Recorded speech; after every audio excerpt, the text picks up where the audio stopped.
헬라인이나 야만인이나 지혜 있는 자나 어리석은 자에게 다 내가 빚진 자라.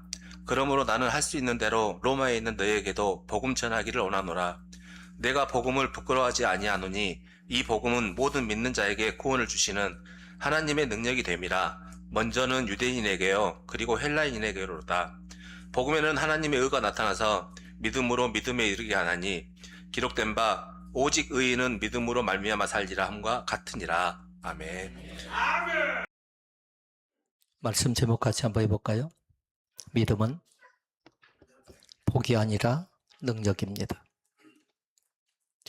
말씀 제목 때문에 어려움을 겪지 않았으면 좋겠습니다. 어떤 사람은 그렇게 얘기할 사람도 있습니다. 믿음은, 복음은 곧 뭐다? 복이다 라고 얘기할 사람도 있습니다.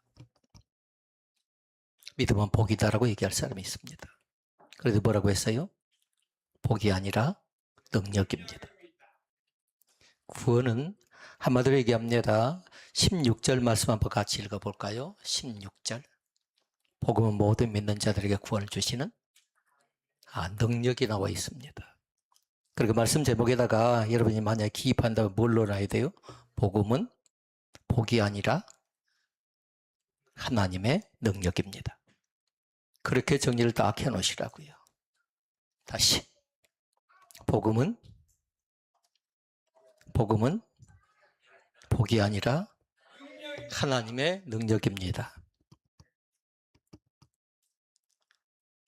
복음은 복이 아니라 하나님의 능력입니다 라고 정리를 딱 해놓으시라고요. 사람들이 물었습니다. 우리 기독교인들만 사용하는 용어가 있답니다. 그래 믿지 않는 사람은 잘 모른다고요. 그런데 살펴보니까 이 몇 가지로 쭉 나눠지는데요. 5가지가 있고요. 더 많게도 나눌 수 있는데 여러분도 한번 적어볼 수 있기를 바랍니다. 우리 기독교인들이 어떤 단어를 많이 사용하는가. 제일 많이 사용하는 단어가 뭘까요? 답은 꼭 정해져 있는 건 아니에요. 5가지 제가 말씀드려 볼게요. 물론 또 여러분 나름대로 5가지를 얘기할 수 있겠어요. 그러나 저는 제일 먼저 믿음을 꼽고 싶습니다. 믿음. 그 다음에 은혜, 그 다음에 기도, 그 다음에 말씀, 그 다음에 순종. 그러니까 앞자만 따서 믿음기, 뭐지요? 말순. 자, 믿음. 은은 뭐라고요?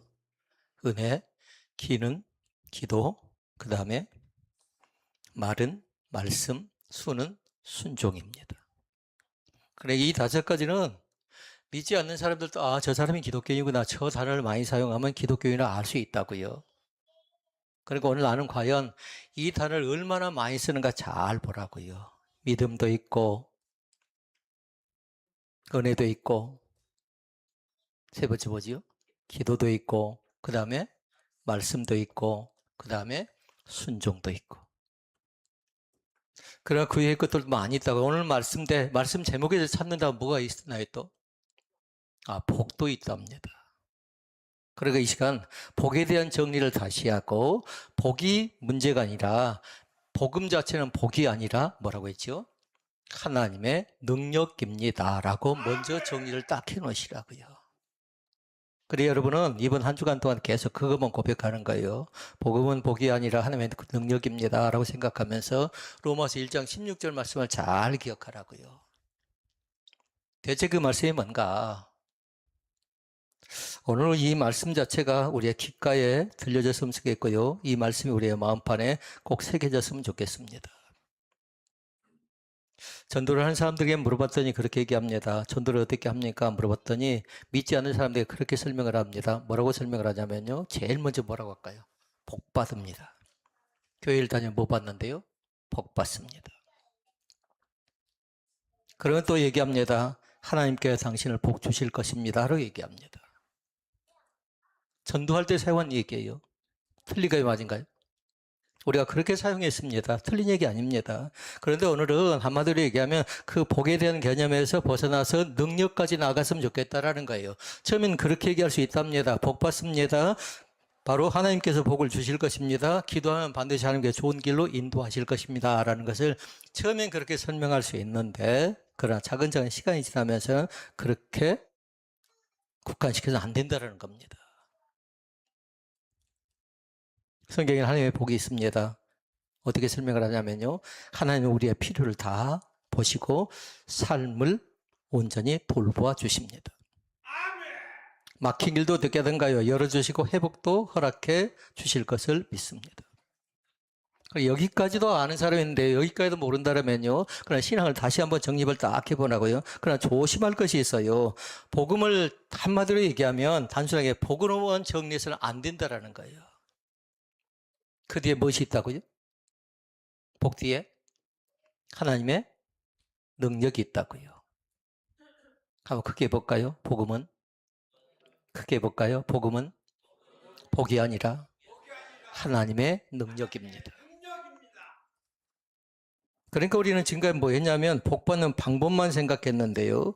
그렇게 설명을 했지요. 예수를 믿으면 사업도 잘 되고 건강해지고 자녀가 잘 되고 하는 일마다 만사 형통할 것입니다 라고 얘기했는데 이건 두 가지의 맹점이 있어요. 하나는 뭐냐면 복음의 중심과 복음의 핵심을 놓쳐버리고 전할 때가 있다는 겁니다.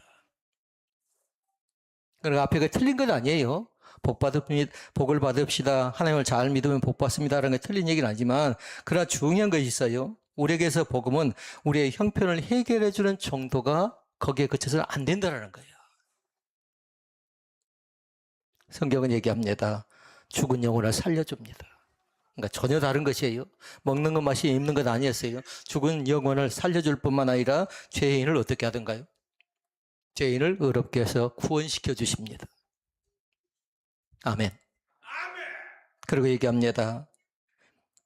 주께서 두려움 가운데 빠져 있는 사람을 믿음의 사람으로 든든하게 세워줍니다. 이것이 뭘까요? 하나님의 크게 하셔요. 하나님의 능력이랍니다. 하나님의 능력이라고요. 복 받는다고 하면 사람들은 그렇게 설명합니다. 무엇인가 자녀가 잘 되어지고 내 사업장이 잘 되고 그것만 생각하는데 이제는 그것이 아니고 죽은 영혼뿐만 아니라 죄인을 구원해서 두려움 속에서 나를 건져내서 믿음의 사람으로 든든하게 세워간다라는 복음의 핵심을 놓쳐버리지 않기를 주의 이름으로 축복을 드립니다. 그리고 오늘 신앙은 한마디로 얘기하면 조금씩 내 자신의 신앙이 점점 더 넓어져 가는 겁니다. 그동안 그렇게 왔다라면 복만을 구했다라면 이제는 뭐라고요? 하나님의 능력을 따라가는 하나님의 능력을 쫓아가는 귀한 종이 우리 가운데 있어졌으면 좋겠습니다. 그러니까 계속적으로 선포해야 돼요. 복음은 복이 아니라 뭐라고요? 하나님의 능력이라고요. 이제 아마도 절반 가까이 이 말씀을 제목을 기억할 것 같아요. 끝나고 나서는 이 말씀 자체를 다 기억했으면 좋겠고요. 일주일 동안에 그 말씀 자체가 우리의 삶 속에 영향력 있는 귀한 은혜가 우리 가운데 나타날 수 있기를 바랍니다. 밴드도 올려놨습니다. 기도하는 누구였던가요? 어머니의 모습이 나옵니다. 우리 교회 한 성도를 생각하면서 우리 교회 지금은 다니지 않지만 그 성도를 생각하면서 그 이미지를 생각하면서요 함께 같이 기도하는 마음으로 밴드에 올려놨는데요. 그걸 한번 잘 기억할 수 있기를 바랍니다. 지금 교회에 필요한 것이 뭔가? 교회. 하나님의 능력을 구하는 믿음의 용사들이 여기저기에서 생겨났으면 좋겠습니다. 세 가지로 말씀을 드리고 말씀을 정리하도록 하겠습니다. 첫째 말씀. 복음은 우리의 형편보다 우리 자신들을 먼저 변화시키는 능력이라는 사실을 기억할 수 있기를 바랍니다. 그러니까 가로 열고 한 단어로 뭘 나타내야 돼요? 변화예요, 변화. 예배를 통해서 변화가 나타나고 찬양을 통해서 변화가 나타나고 기도를 통해서 변화가 나타나고 전도하다 변화가 나타나야 되는데 오늘 우리에게 나타난 복음은 다른 것 아니라 나에게 주어진 진정한 변화인 것을 꼭 기억할 수 있기를 바랍니다. 16절은 얘기합니다. 16절 같이 읽습니다. 이 복음은 모든 믿는 자에게 구원을 주시는 하나님의 능력이 됨이라 라고 얘기합니다. 그리고 우리는 동그라미를 만약에 한 단어를 한다면 뭐 할까요? 능력의 동그라미를 딱 가시라고요. 헬라어는 그렇게 얘기합니다. 디나미스라고 합니다. 이 말씀은 다른 것 아닙니다. 한마디로 얘기하면 어떤 일을 이루어낼 수 있는 힘이라고 해요. 힘. 내 힘 말고요. 하나님께서 내가 뭔가 계획하고 생각할 때 나에게 주시는 능력이라고요. 전혀 내 능력과 상관없이 내 의지와 상관없이 나에게 주시는 힘이 있는데 그것이 다른 것 아니라 튀나미스, 바로 능력인 것을 오늘 우리 가운데 말씀할 때 그것을 간직할 수 있기를 바랍니다. 사람들이 복음을 설명할 때 그렇게 얘기합니다. 교훈적인 얘기를 많이 합니다. 그런데 복음은 그렇게 얘기합니다. 우리를 사랑하시는, 우리를 살려내시는 하나님의 기쁜 소식인 것을 믿을 수 있기를 바랍니다. 아이들에게 얘기합니다. 믿는 사람은 어떻게 살래요? 믿는 사람은 거기 나와 있네요. 화면 안 나와 있네요. 착하게 살래요. 믿는 사람은. 그리고 얘기합니다. 믿는 사람은 긍정적으로 생각하랍니다. 믿는 사람은 조금 더 노력하러 갑니다. 그런데 복음 자체가 여기에 그치지 않는다라고 다시 한번 말씀드립니다. 한마디로 하면 복음은 뭐라고요? 아까 첫째 말씀 가로 열고 뭐 해놨죠? 변화였어요. 변화.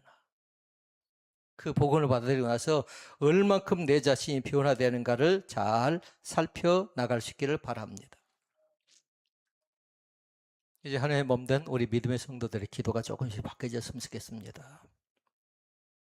하나님, 이 문제를 해결해 주시고, 그리고 또 얘기합니다. 건강을 회복시켜 주시고, 그리고 저 사람을 온전히 바꿔 주십시오라고 기도하는 경우가 많이 있는데요. 이제 이 차원을 벗어나자고요. 이것도 못한 사람은 이걸 해야 되는 겁니다. 이 기도를. 이 문제를 해결해 주시고, 남의 문제 아니죠. 내 문제니까 내가 기도하는 겁니다. 그리고 건강을 회복시켜달라는 건 좋은 겁니다. 저 사람을 바꿔달라는 건 좋은 겁니다. 그런데 하나님께서 뭐라 하냐면요. 누구의 변화를 원해요? 나의 변화를 원하십니다. 내 변화를. 문제를 바라본 우리를 건져내시면서 문제를 바꿔나가기 전에, 문제를 해결하기 전에 먼저 문제 앞에 서 있는 나를 바라보라고 말씀하시면서 네가 바꿔지기를 원하시는 겁니다. 그러니까 이 시간에는 누구를 위한 것이에요? 나를 위한 거라고요. 나에 대한 변화가 이 8월에 온전히 나타날 수 있기를 주의 이름으로 축복을 드립니다. 사람들은 환경이 바꿔지기를 원합니다. 그런데 하나님께서는 우리의 믿음이 바꿔지기를 원하십니다. 열심은 있어요. 열정은 있어요. 그런데 하나님을 사랑하는 마음이 없다면 어떻게 되겠습니까? 그런 가장 큰 중심인 핵심을 놓쳐버리는 거죠. 그러게 이 시간은 상대방을 바꾸기보다 나를 변화시키고 나를 바꿔야 되는데 이것이 복음의 곧 능력이라는 사실을 믿을 수 있기를 바랍니다. 상황이 좋아져서 평안했던 사람이 상황이 달라지지 않아도 하나님을 신뢰하는 사람으로 변화되는 것 있지요. 이것이 능력이라고요. 우리 주변 사람들에게 참 저 교회는 많이 변화되어졌다. 참 저 사람은 많이 변화되어졌다라는 얘기를 들을 수 있기를 바랍니다. 직분이라는 것이 뭐든가요? 차근차근 올라가는 직분도 있잖아요. 그런데 직분이 올라가면 올수록 어찌해야 될까요? 변화가 나타나는 겁니다. 변화가. 다시 말씀드리면 하나님을 사랑하는 믿음이 더 깊어져가는 귀한 은총이 우리 가운데 있어지기를 원합니다. 사람들은 그렇게 기도합니다. 하나님, 이 어려운 상황과 현실을 바꿔주세요라고 말씀할 때에 하나님께 나에게 말씀합니다. 내가 그 어려운 상황 속에서 너를 먼저 바꿔 나가겠다라고 말씀합니다. 그러니까 먼저 누가 예수를 믿어야 돼요? 내가 진실의 마음으로 예수를 믿는 큰 은혜가 우리 가운데 있어지길 원합니다. 고난 가운데도 우리는 무너지지 않습니다. 왜 그렇습니까? 믿음 때문에 그런 겁니다. 그러니까 어려움 속에 믿음을 얻는 것은 우리에게 준 큰 은혜의 기쁨인 것을 받아들일 수 있기를 바랍니다. 지금 믿을 수 있는 좋은 계기가 많습니다. 예전에 비하면 훨씬 더 잘 믿을 수 있죠. 그런데 신앙 자체는요, 열정과 이 열심과 열정은 많이 사라져 버렸답니다. 몇 년 전에 코로나 때 어땠습니까? 얼마나 복음이 그리웠습니까? 예배가 그리웠습니까? 그런데 지금은 자유함 속에 예배드립니다. 그런데도 어떻게 합니까? 사람들은 많이 그 열심과 열정이 사라져 버렸습니다. 그래서 첫째 말씀으로 다시 한번 말씀드립니다. 진정한 변화가 교회를 통해서 진정한 변화가 말씀을 통해서 나타날 수 있기를 주의 이름으로 축복을 드립니다. 그 변화는 누구부터? 나부터 변화예요. 나부터. 그러니까 은혜도 마찬가지야. 나로부터 시작되리. 아멘. 찬양도 마찬가지예요. 하나님의 몸된 교회가 찬양의 열기가 생겨나려면 어떻게 될까요? 나로부터 찬양하는 은혜가 나타나야 되고요. 우리 가정도 마찬가지로 찬양의 은총이 온전히 우리 가운데 넘쳐날 수 있기를 바랍니다. 두 번째 말씀입니다. 복음은 같이 읽어볼까요? 죄인을 구원하고 믿음의 기준을 바꾸는 능력입니다. 아멘. 말씀 16절에 그렇게 해야죠. 복음을 그렇게 설명해서 모든 자에게 구원을 주신 하나님의 능력이라고 말씀합니다. 하나님의 능력이라고요. 그 사실을 우리 자신이 꼭 알아갔으면 좋겠습니다. 그러니까 복음의 가장 중요한 목적이 뭔가를 잘 보라고요. 사람들이 모르면 그렇게 얘기합니다. 우리 형편을 좋게 만들어주는 게 복음이라고 얘기합니다. 그런데 복음의 핵심은 바로 그거답니다. 한마디로 얘기하면요. 복음의 핵심은 가장 큰 목적 자체는 뭐냐면요. 죄인을 구원하는 것입니다. 아멘. 내가 잘 되고 나의 모든 소원이 응답되는 것도 중요한데 복음의 가장 크나큰 목적은 뭐냐면 한마디로 얘기하면 죄인을 구원하는 것이라고요. 그러기 지금 부탁합니다. 구원받는 귀한 날의 거리 가운데 나타날 수 있기를 바랍니다. 그러면 우리가 가장 크나큰 문제는 뭘까요? 우리가 가장 크나큰 문제 1번 하나님과의 관계가 멀어져 가는 겁니다. 하나님과의 관계가 2번이 있답니다. 2번은 뭐냐면요. 무감각한 겁니다. 감각이 없는 겁니다. 내 영적 상태를 잘 진단해 보라고요. 내 상태를 진단하는 건 뭐냐면요. 정확하게 진단해야 되는데 성찰의 기도가 있어야 가능하답니다. 내가 지금 어떤 믿음의 상태인가?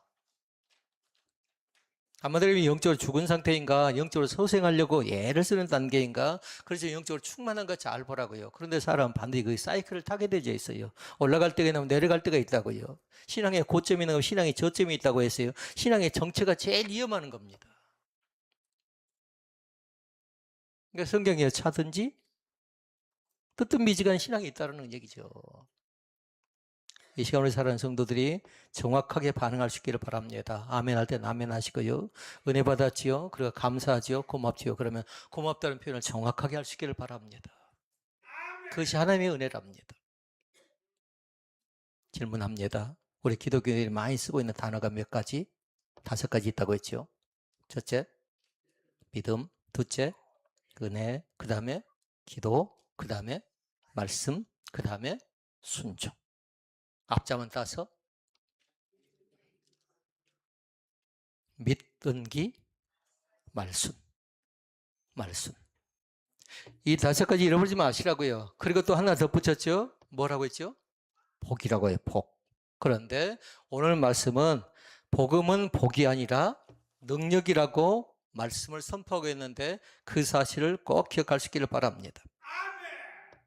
3가지로 질문합니다. 인간의 가장 크나큰 문제는 무엇입니까? 1번. 한 단어로, 한 자로. 인간의 가장 크나큰 문제. 죄예요, 죄. 그러니까 여러분 뒤에다 그걸 딱 적어놔야 돼요. 죄의 문제를 어떻게 할 것인가? 죄의 문제를 어떻게 할 것인가?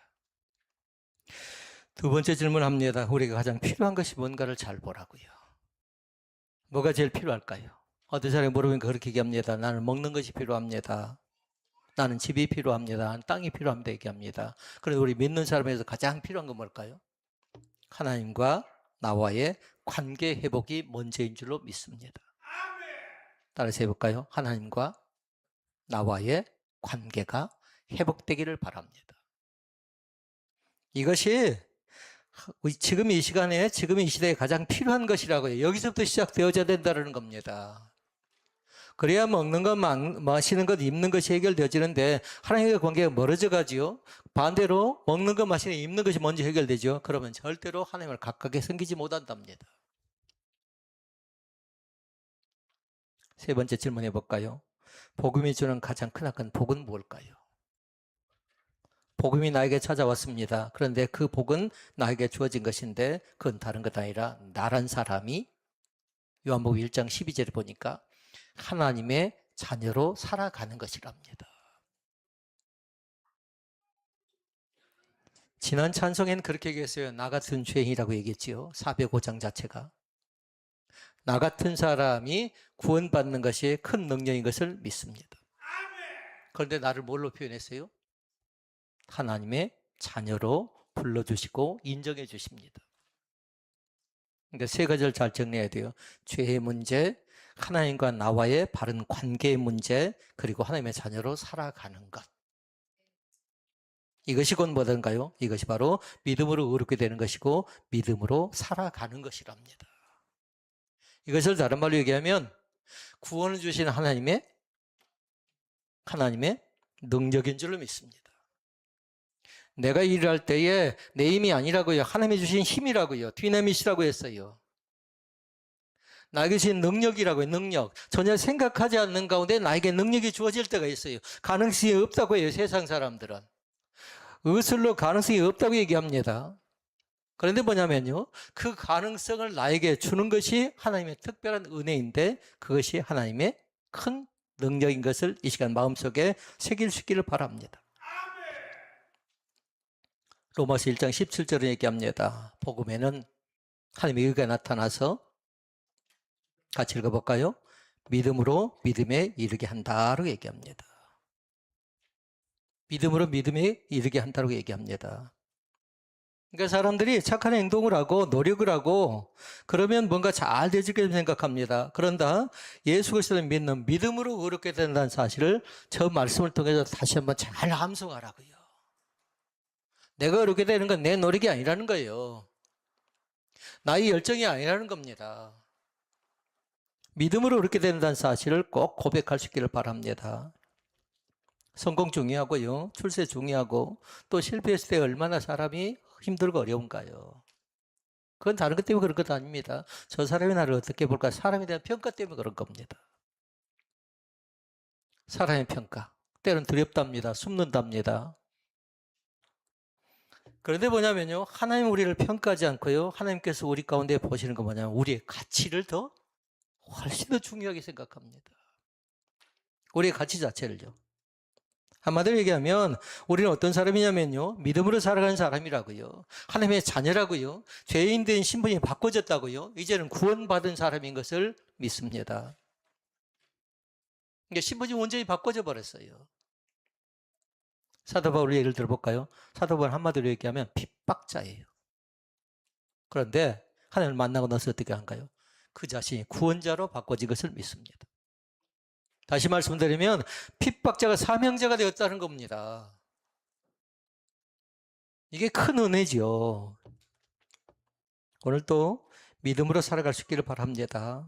믿음이란 건 한마디로 얘기하면 그럽니다. 모든 문제가 다 해결된 것이 아니라 어떤 상황 속에서도 하나님을 끝까지 뭘까요? 모든 문제가 해결되는 거 아니라고요. 문제는 산더미처럼 있어요. 그런데 어떤 상황 속에서도 하나님을 끝까지 신뢰하는 것이 곧 믿음인 것을 믿습니다. 어려워도 어떻게 합니까? 아이들은 그렇게 얘기합니다. 어려워도 달리래요. 누군가요? 정익남 집사님? 달려라 하니 아닌가요? 아이들은 그렇게 얘기할 수 있어요. 그런데 어른들은 그렇게 얘기할 수 없는 겁니다. 어려워도 끝까지 하나님을 신뢰하는 것. 내 기도가 응답되지 않는다 할지라도 지금 당장 뭔가 손에 잡히지 않는다 할지라도 끝까지 하나님을 신뢰하는 것 있죠? 그것이 믿음 있는 사람이라고요. 인생엔 굴곡이 많답니다. 때로는 어려울 때도 있고요. 때로는 힘들 때도 있고요. 때로는 잘 될 때도 있고요. 때로는 더 생각지 않는 가운데 뜻밖의 일들이 더 잘 풀릴 때도 있답니다. 그래서 두 가지를 잘 기억하라고요. 일이 안 될 때 너무 기죽지 마시라고요. 일이 좀 잘 될 때요. 너무 교만하지 마시라고요. 왜냐하면 안 된 사람은 슬퍼하고 있잖아요. 그러니까 크게 웃지 못하는 겁니다. 기아 타이거즈 선수들이요. 옛날에 성과급이 있었답니다. 만약에 투수가 1승을 하죠. 그러면 그 성과급 전체를 베풀어 주는데 1,000만 원을 준대요. 1,000만 원. 1승을 하게 되면. 지금은 그게 없는 것 같아요.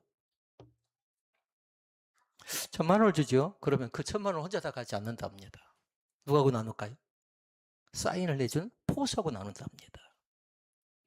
그러니까 사인을 내는 포수가 300을 가져가고요. 그리고 투수가 700만 원 정도 가져간답니다. 안타를 치죠. 그럼 얼마일까요? 안타를 치면 많이 주지 않는답니다. 50만 원 준답니다. 그러니까 투수의 비중이 그 정도 중요한 겁니다. 제가 무슨 얘기하려고 그러냐면요. 다른 것 아니라 우리의 중심은 예수 그리스도가 중심이 되고 복음이 핵심될 수 있기를 바랍니다. 그런데 복음은 곧 뭐다? 복이 아니라 하나님의 능력인 것을 마음속 깊이 되새기는 은총이 우리 가운데 있어지기를 원합니다. 그 중심을 잘 보라고요. 그 중심이 흔들리면 안 된답니다. 마지막 세 번째 말씀입니다. 세 번째는 뭐냐면 복음은 우리의 삶의 방향을 바꾸는 능력이라고 했어요. 복음이 능력이라고 했지요. 삶에 나타나는 흔적들이 있답니다. 그런데 반드시 뭐냐면 삶의 방향이 달라져야 돼요. 삶의 방향이. 그리고 우리는 그렇게 배웠어요. 복음을 통해서 나의 변화, 먼저 나부터 변화되자 이렇게 배웠습니다. 이제는 기도도 바꿔진답니다. 전에는 이렇게 물었습니다. 내가 무엇을 얻을까 하고 그렇게 기도했을지 모릅니다. 내가 무엇을 얻을까? 그런데 그 옆에다 딱 적어놨으면 쓰겠어요. 이제는 무엇을 얻을까 보다는 내가 어떻게 하나님을 어떻게 할까요? 기쁘시게 할까? 다행히 어떤 분들이 또 얘기해 줘서 감사합니다. 무엇을 얻을까 보다 뭐라고요? 내가 어떻게 하면 하나님을 기쁘시게 할까? 그러니까 신앙의 초급자들은 뭐예요? 무엇을 얻을까 하라고요. 괜찮아요. 그거 해도요. 근데 신앙이 조금 더 자라난 사람들은 어떻게 해야 돼요? 내가 어떻게 하나님을 기쁘시게 할까? 그걸 생각하라고요.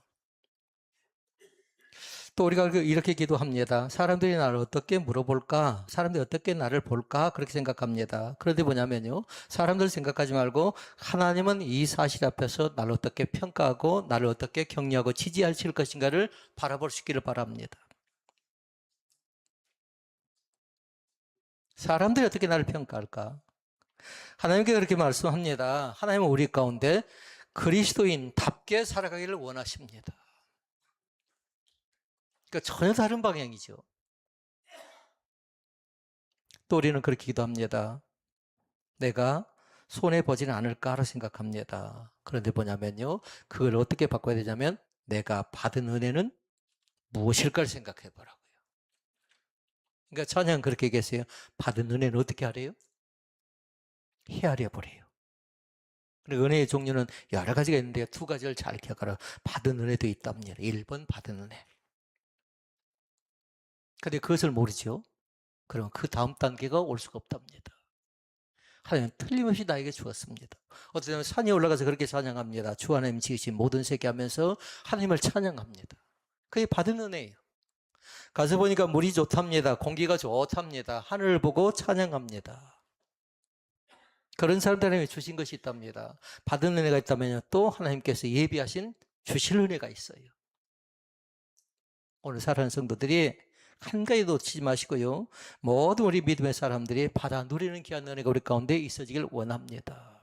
나에게 주신 은혜도 있고 나중에 주실 은혜도 있다고요. 그 은혜의 잔치 가운데 다 참여해서요. 나도 받은 사람으로. 만약에 그 생각이 없죠. 그럼 불평한답니다. 원망한답니다. 왜 나에게 주지 않았을까 생각하는데 틀림없이 다 주었습니다. 공평하게. 골고루 주셨습니다. 다만 문제는 뭐냐면요. 내 욕심이에요. 내 욕심.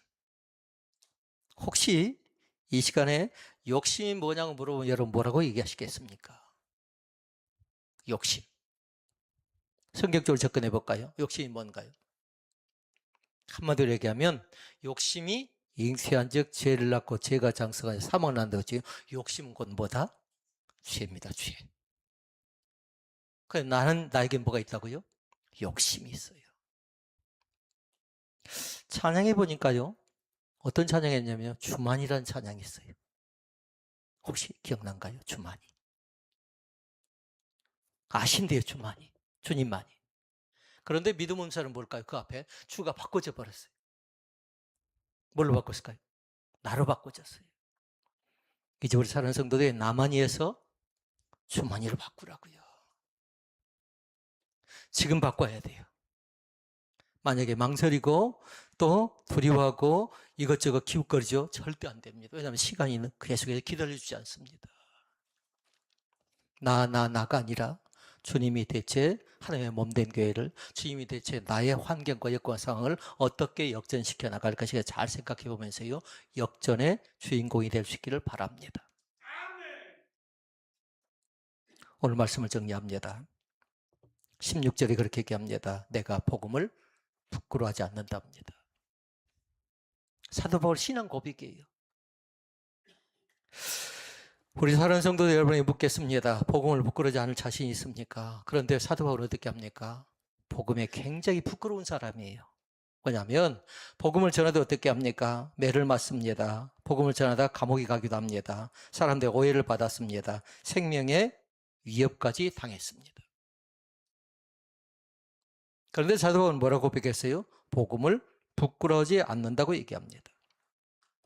만약 복음이 이런 핍박과 어려움이 없이 만약에 복만을 전달하는 것이라고 하면요, 사도 바울은 불쌍한 사람이에요.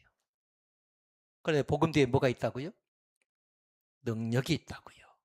그러니까 사도 바울은 핍박을 당했지만, 어려움을 겪었지만 그에겐 하나님의 능력이 있음을 진실된 마음으로 믿을 수 있기를 바랍니다. 그래서 사도 바울은 복음을 부끄러워하지 아니했던 것입니다. 복음이 바울의 인생을 완전히 바꾸어 놓았습니다. 잘 기억해봐요.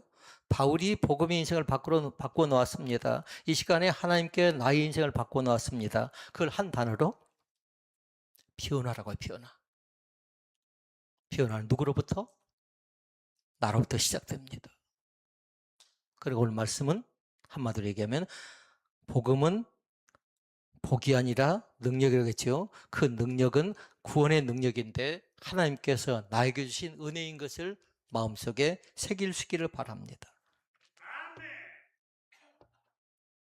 그러니까 사람들이 복음에 대해서 그렇게 얘기합니다. 많이 알아야 된대요. 많이. 아는 것도 필요합니다. 그런데 중요한 건 뭐냐면요, 이 시간은 믿음이 있는 사람이 되어야 될 줄로 믿습니다. 복음을 받아들이는 그 기쁜 자리 가운데서 결단코 낙심하지 않기를 주의 이름으로 부탁을 드립니다. 환경이 바뀌는 것도 은혜이지만요, 내가 바뀌는 건 더 큰 은혜돼요. 그러니까 말씀드립니다. 나로부터 시작된다는 것에 대해서 어떤 것인가 뜻을 잘 의미하면서요, 그 찬양의 기쁨이, 찬양의 가사가 나의 찬양 되기를 바라고요, 그 찬양의 감사가 나의 감사가 되고, 그 찬양의 신앙 고백이 나의 신앙 고백 될 수 있기를 주님의 이름으로 부탁을 드립니다. 우리 주님이 우리 가운데 말씀합니다. 우리를 초대합니다. 초대한다고요. 마태복음 11장 28절에 얘기하죠. 세상 가운데 수고했던 사람들에게, 세상 가운데 무거운 짐을 지고 있는 사람들에게 뭐라고 말씀하시던가요? 너는 되고 너는 안 돼 그러지 않았어요. 뭐라고 했죠? 다 내게로 오라고 초청하십니다. 이 시간 그 초청 앞에, 그 콜링 앞에 망설임 없이요, 하나님 앞에 달려나가는 귀한 은혜가 우리 가운데 있어지기를 주의 이름으로 부탁을 드립니다. 말씀 제목으로 말씀을 마칩니다. 복음은 복이 아니라, 아멘. 자, 그럼 다시 한번요. 시작. 복음은 복이 아니라 하나님의 능력입니다. 세 번 크게 해볼까요? 시작. 목소리 점점 작아져요. 시작. 복이 아니라 하나님의 능력입니다. 복음은 하나님의 능력입니다. 그 능력이 나를 변화시키고 나를 새롭게 하면서 나로부터 복음이 시작된다는 사실 앞에 감사하는 귀한 믿음의 성도들이 다 되시길 주의 이름으로 부탁을 드립니다.